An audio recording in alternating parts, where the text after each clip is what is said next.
اے اللہ ہم میں سے جو لوگ قرضدار ہیں تو انہیں قرض کی ادائیگی کی کوئی توفیق عطا فرما دے۔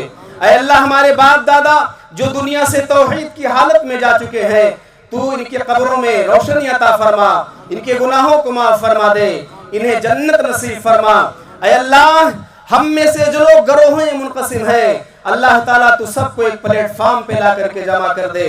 اے اللہ ہر کسی کے دلوں میں ایک مسلمان بھائی کے لیے الفت عطا فرما۔ اے اللہ دنیا کا مسلمان کہیں بھی پریشان ہو اس کی پریشانیوں کو دور کر دے۔ اے اللہ مسلمانوں کو امن والی زندگی عطا فرما۔ اے اللہ مسلمان کو سکون والی زندگی عطا فرما۔ اے اللہ تو ہم سب کے اعمال سے راضی ہو جا۔ اے اللہ ہماری قربانیوں کو قبول فرما۔ اے اللہ اپنے نبی کی شفاعت نصیب فرما۔ اے اللہ اپنے نبی کی شفاعت نصیب فرما۔ اے اللہ حوض کوثر کا پانی نصیب فرما۔ اے اللہ ہم سب کو جنت الفردوس میں اعلیٰ مقام عطا فرما۔ آمین تقبل العالمین۔ السلام علیکم ورحمۃ اللہ وبرکاتہ۔